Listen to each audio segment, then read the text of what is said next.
Jay here, Stretford, Paddock. This is the paper talk. You know what to do by now. We're live. We're in the studio. That means you need to get involved in the chat, the comments, all that jazz. Hit that like button. Hit that subscribe button. Join the membership. Buy the t-shirt. Do everything, okay? We're going to be talking about that boy Ronaldo, obviously, because where would we be without Cristiano Ronaldo stories? It's all we're talking about in a minute, which is a little bit of a shame because we've had some decent results, some decent performances, and there's been a lot of positivity. And this feels like it is becoming a bit of a distraction, but we have to talk about what is going on in the papers, and this is what is going on in the papers. Now, we'll get to the crunch talks in a minute. Obviously, you can see there from the thumbnail that Ten Hag and Cristiano Ronaldo are set to have it out, have a little bit of a chat, maybe make some decisions about what the future holds for Mr. CR7. First of all, though, I want to get into the sort of the reaction, or some of the reaction from Manchester United legends. Now, Rio Ferdinand, who obviously does these podcasts with our very own Stephen Howson, he's been speaking about it. There's a story in the MEN here, and it says Rio Ferdinand doubts Erik Ten Hag's handling of Cristiano Ronaldo at Manchester United. And then it goes on to say, Rio Ferdinand has questioned whether Manchester United manager Erik Ten Hag communicated with Cristiano Ronaldo about what his role would be at Old Trafford this season. So I thought I'd sort of start with this. So I want to get your opinion on this. What you make of people like Rio, who is a club legend, don't care what anyone says, and even Roy Keane, who is equally, or if not more so, another club legend, sort of backing Ronaldo on this front. They seem to be siding slightly with him, and in some degrees, criticising Erik Ten Hag. I know Rio's been, supportive of him, and Roy Keane has been relatively complimentary, but it does feel on the Ronaldo issue, they both feel that this could have been handled better by Erik Ten Hag. Now, if you care about my opinion, and, I know that both Roy Keane and Rio Ferdinand know far more about football than I ever will, I respectfully disagree. I don't think this is an Erik Ten Hag issue. I think this is a Cristiano Ronaldo issue. I think Erik Ten Hag has handled it very well. And I think he's been given a very difficult scenario to deal with, and he's dealt with it as best he can. And I think, personally, that Manchester United have been playing better without Cristiano Ronaldo in the team. And I don't think it's okay to storm off the pitch when the game's still going on. I don't think it's okay to leave the ground whilst your teammates are celebrating a massive win against Spurs. I certainly don't think it's right to do it twice in the space of 3 months. And I think this is giving Erik Ten Hag something to deal with that he shouldn't really have to. But that's just my opinion, what it's worth. I'm going to get into some of the comments and see what you guys think, because let's face facts. Your opinion matters a lot more than mine. Mangua says morning. Jokoya Trot says morning, Jay. Jack Curley says yup, the Paddock. Manchester Maverick says morning, Jay, and already like the video. Ross Murphy says morning, Jay. And L says, well, hey, Motty finished his poo, laughing emoji. Jibag Sahu says, tired of this saga. I want to know about Ten Hag's pressing game taking shape and why Sancho and Bruno are inconsistent. Instead, we have this soap opera. We are going to have a tactics video coming up a bit later on, I think today, with Stephen Howson and Joe Smith, so we'll get into that a little bit later. Erwin Peterson says, AJ, just done watching the pod with Carl. Great pod, by the way. We had Carl Anker from The Athletic on yesterday. He was sort of talking about Ten Hag's tactics, the spine of the team, how the new signings have gelled, all that jazz. Really enjoyed it. I think we spoke to him about an hour and it flew by. If you've not seen it already, go and check it out. It's up on the channel. It's the Paddock podcast from yesterday with Carl Anker and myself and Joe Smith. But first of all, stick around for this. King Dino says, morning, Jay. Tom Greenwell says, great listen with yourself, Joe and Carl Anker, Jay. Faisal Hamid, hope I got that one right, says, all right, Jay, support from Malaysia. Heaven Soul says, I'm already tired of our ex-players turned pundits. Bore off your partisan hacks who can't be objective about anyone not associated to them. It reeks of Liverpool from the 80s to the 90s. Yeah, Liverpool used to have this reputation, didn't they? Where their ex-players, we still got it now, to be honest with you, to some degree. Their ex-players would back the team, back the manager, would be very sort of, supportive, if you can call it that, very biased. And they'd almost have the blinkers on where it was like Liverpool could do no wrong. You can't criticise them. They're doing great. And then teams like Manchester United would get, hammered by the Scouse pundits. Now, it feels a little bit like that at times. Now, I understand it. I think if you're friends with someone and you've played with them and they've helped you win, especially in the case of Rio, untold trophies, you're going to have a soft spot for them. You're going to have an affiliation with them. We know that Rio and Ronnie get on. We've seen their interactions. We've seen the interactions with Roy Keane and Ronaldo on the telly, you know, before games or whatever. So there might be an element of that where you go, listen, this is my boy, man. You know what I mean? I'm going to stick up for him. I'm going to defend him. I understand that. I also think, as a viewer, you can be objective on their opinion and go, well, actually, I think their opinion is biased because of that friendship. So I'm not going to take it on face value, which is what I think. I think that, you know, Rio speaking from maybe from the heart a little bit as well because he knows Ronaldo. It is interesting, though. And one thing I don't want to see people sort of getting at Ten Hag in a big way. Rio's exact words were, in the summer, did the manager want him or not want him? Whatever the outcome, there has to be communication. Did Ten Hag say, you're not going, we're going to keep you, but you're going to be a bit part player? Was that conversation had? I wouldn't have thought that would have happened at all. With someone like Cristiano, if you can communicate what the season is going to look like for him, bearing in mind he was their top goal scorer last season, what is the season going to look like? Did he, Ten Hag, say, you got to get 5 minutes here and there, or actually, I'm going to play you and you're going to be my number 9, or you got to be back up to number 9, Martial and Rashford? If that conversation is had, I don't think we have the reaction that we saw against Tottenham when he walked off 5 minutes before the game had finished. Listen, I want people to know, I don't condone that. I don't condone Cristiano walking off and leaving his teammates with 5 minutes left to play. So he's not saying, you know, he's beyond reproach, Ronnie. He's just asking about communication. I don't know if it is a communication issue. I'll be honest with you. And the reason I say that is, I don't know if you can say, well, to a player, here's what's going to happen. You're going to play this amount of minutes in that game, that amount of minutes in that game, that amount of minutes in that game, because you don't know until the game unfolds. Manchester United could have been losing against Spurs, and Ronnie might have got 20 minutes. Marcus Rashford could have been having an absolute stinker. We could have had no goals whatsoever. We could have been 1-0 down, and Eric Ten Hag could have said, right, Ronnie, you're on. He could have brought him on at half-time if things were going horrible. So you don't know until the game unfolds what that is going to look like. So I think it's very difficult to say to a player, you're going to get this minutes, you're going to get that minutes. I think Ronnie will know that he's no longer an out-and-out first choice. He's not that stupid. He can see what's going on. He can see that even with Anthony Martial injured, he's still not getting into the team. And certainly when Martial's fit, I don't think he's getting into the team. So he must know that. So I don't know if you can say, well, it's just communication. And even if it is, and Rio did allude to this point as well, there's no excusing walking off. It just turns a bit of a big celebration into a bit of a sideshow. To be fair, I didn't even know at the time. I didn't know till afterwards, so I'm not going to pretend it spoiled anything for me. I was at the ground. I found out he'd walked off earlier when my dad texted me when I was leaving Old Trafford. But you just think it seems a little bit unnecessary. We'll get into the talks bit now, because there are meant to be showdown talks. So I want to talk to you guys about that. First of all, I'm going to get into some of your comments about what everyone's thinking. Loads of people in the comments. Make sure you are hitting that like button. Can we get to 200 likes, people? Ed C says, Big J in the morning. Fanchester United channel. Hope you're well, Jay. Thank you, brother. I am well. Jacoya Trot says, need to get Carl more often. I agree. Do you know what I love about Carl Anker? I'm sure what my saying is, he was here yesterday. He got here, half an hour before the podcast. We were chatting for ages. Well, chatting for obviously half an hour. After he left, we were chatting for about after he finished, we were chatting for about an hour. You can talk to him all day. Knows his stuff. Great guy. Really big fan of his work on The Athletic, and he's great on podcasts as well. We've said that to him. I said it to him last night. There's an open invite to come on more often because we love having him on, and hopefully he'll come on sooner rather than later, but he's a very busy man, as you might imagine. Mark Griffith says, listening to you on the speakers at work. Ha, ha, ha, ha. Hi, Mark. Hope you're working hard. Well, I don't hope you're working hard. I hope you're having a nice brew. I think you've worked hard enough. Have a brew. Give yourself a break, bro. You've been grafting all morning. I hope the bosses appreciate you. The Red Devil 986 says, Jay, Ronaldo is done. Age has got to him, and his attitude stinks.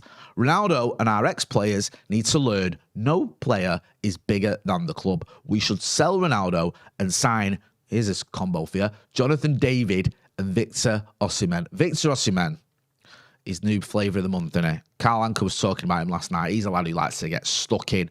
I think he's at Napoli, isn't he? And is it Jonathan David, the kid at Lille, is he? Yep. See, I'm getting there, slowly but surely. I'm getting rid of the sort of Paul Merson vibes and moving towards someone who actually watches a bit more football.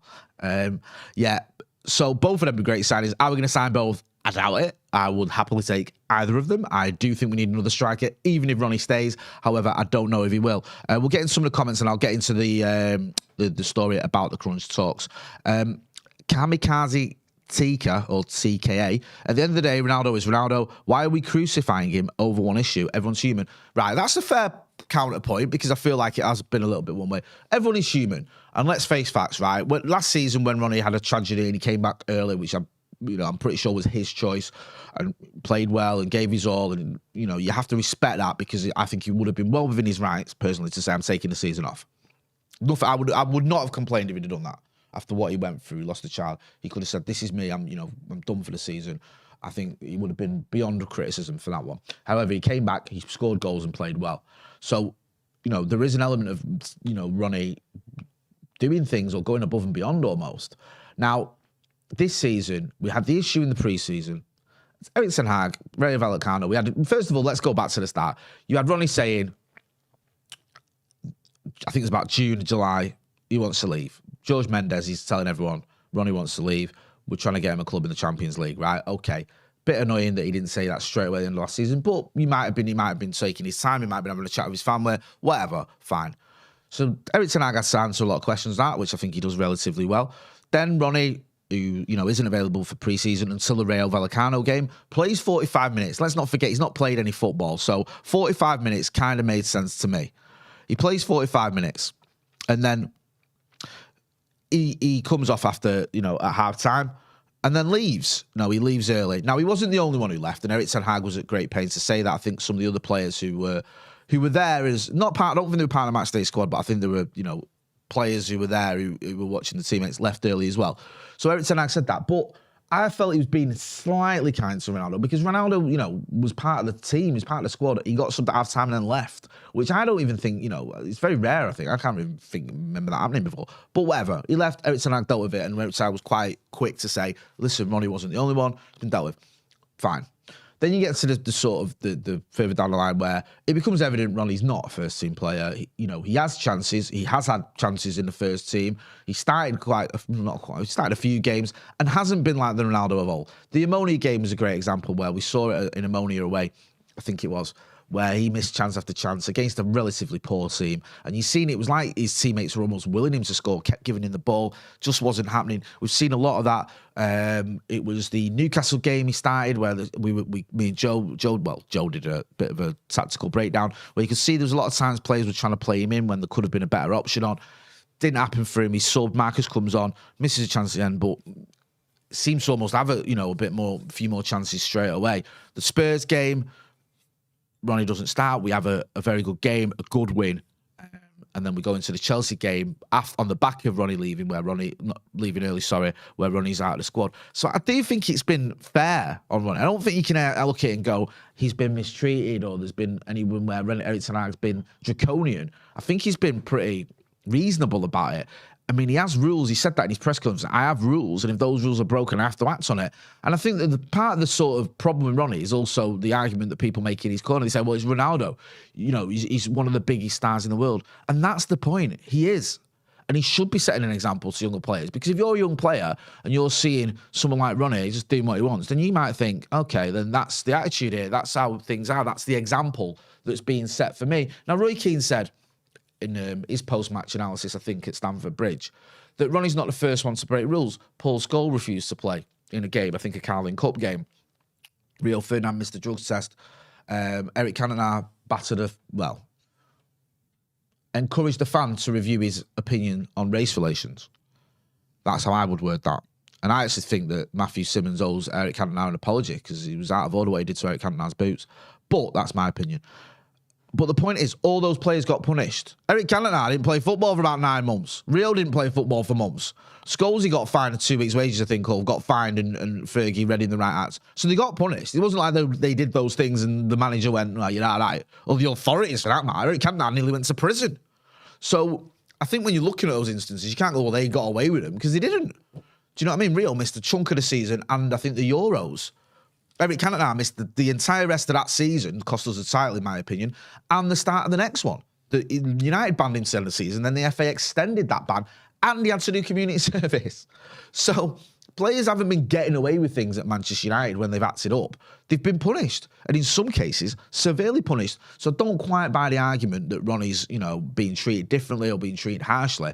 I don't think he is, and it'll be interesting to see what happens with these talks. I'll get into the story about these talks. I think we've just got a couple of chats I'm going to get into, and then I'll get into the.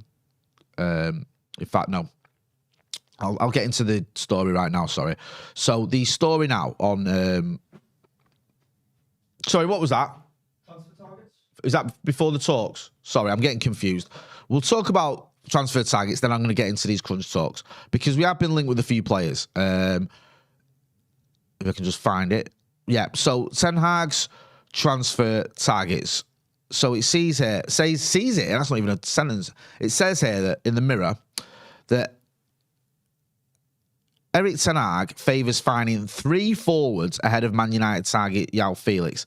Now, this was a story that was doing the rounds yesterday evening, I think, and it says Atletico forward João Felix was once deemed the hottest prospect in European football, but is nowadays he doesn't even seem to make the top 3 of Erik Ten Hag's transfer list. Goes on to say the United boss is keen to bolster his attacking options, and then if I sort of scroll further down, it says here. The players that he's looked at are Lille's Jonathan David, Bayer Leverkusen talisman Patrick Schick, and Lyon star Moussa Dembele. Now, in terms of the Leverkusen star Patrick Schick, he's having a relatively underwhelming season, if I'm being honest. 2 goals in the Bundesliga, 3 in all competitions. I don't really think... I mean, I know he is a good player and he has scored goals in the past. He had a worldie last year. He scored 24 goals in the Bundesliga in just 27 appearances. And he's only 20... Well, he's not only anything. He's 26. So I was going to say, I thought he was a little bit younger than that. Sorry. So, I mean, yeah, he's a good player. We know what he did. He had was it him who had a bit of a stormer in the Euros? Yeah, he did, didn't he, for the Czech Republic? He absolutely smasherooned it, didn't he? But, you know, we've been there before, haven't we? Buying players off the back of the Euros, so let's not go down that avenue again. Karol Poborski, anyone? So, yeah, decent player. I'd be surprised, I'll be honest with you, if he was the main man that Erik Ten Hag went for or looks at. Because there's no surprising that we're looking at players. Excuse me. I'd just be a little bit surprised if... he was the one. I don't know. You're probably going to have to pay pretty decent money for him. Another player that was mentioned there is Moussa Dembele. This is the kid at Lyon. Again, 26 years old. Again, had a decent season last season. 22 goals in all competitions. Again, having a relatively underwhelming one now. 2 goals this season in Ligue 1. So, you know, yeah, a good player. I'm not saying he's not.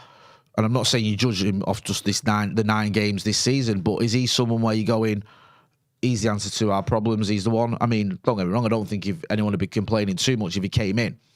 But he does seem a little bit like, all right, yeah. Now, the other one, Jonathan David. This is the kid who plays for Lille, the Canadian. He had a good season last season, 9 goals in all competitions, 15 in the league. He's having a very good season this season, 9 goals so far in Ligue 1. And he's a bit younger. I think he's 22. So, is he the answer there? These are the 3 targets that are being muted. Let us know in the comments what you... Muted, I should say. Let us know what you think of those players. Is there anyone I've missed out there or there's not in that story that you think United should be going for? Boss says Martial and Rashford, and then one of those. Ronaldo. Tobias Nilsson says Mitrovic. Interesting. Scavo says everyone will remember Ronaldo. No one will remember Ten Hag. Is that true? Is it really? I mean, I remember Ralph Rangnick. Do you know what I mean? So, there you go.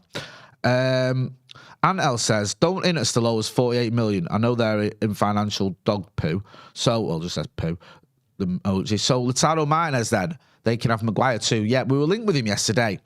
Santa Notch says, if one thinks Ronnie is bigger than the club, then they should go and support a club they think Ronnie should play for. Ed C says, Schick's a 1 in 3 kind of striker. Last year was an outlier. Mr. Miracle says, I love Karol Poborski. Listen, he won the title. He scored that great goal, didn't he? Not having a dig at the kid. I think if we're being honest, it didn't really work out, did it? Do you know what I mean? And I was excited when we signed him. But yeah, that goal in the Euros, all that lob, min. Should we talk about these crunch talks anyway? Yeah? Because Erik Ten Hag is he's set for Showdown talks. It will hold showdown talks with banished superstar. Don't know how you like your superstars, but banished isn't how I like mine. This morning, with the Man United boss wanting to make sure the veteran has seen the error of his ways before reintegrating him. That's quite a stand first, that, I know. It says Erik ten Hag will hold clear-the-air talks with Cristiano Ronaldo on Tuesday morning, today obviously, in the hope of drawing a line under his fallout with the Manchester United star. Ronaldo was banished from first-team training and axed. It's all happening, isn't it? Banished and axed in the same sentence from the squad for Saturday's draw at Chelsea after refusing to come on as a substitute in last week's win over Tottenham and then leaving Old Trafford before full-time. Ten Hag wants to speak to Ronaldo to make sure he has seen the error of his ways before reintegrating the 17-year-old. So this is quite obviously a seminal chat they're going to have. Because let's not forget, Ronaldo may not fully embrace the idea he's done too much wrong. If you look at his apology, it wasn't really an apology, was it? You know, I'm sure you've all seen it. He posted on Instagram, didn't he, where he did this sort of mini essay explaining what went down, and he didn't really explain anything. He just sort of went, as an older player, you know, as a younger player, I used to have people leading an example for me. Sometimes in the heat of the moment, we do things we shouldn't or whatever. There wasn't really a, you know, I'm sorry. It was done something probably shouldn't have done. That was it. So he might still be feeling, do you know what? I'm not apologising. I've not got anything to feel sorry about. I've not really got any contrition.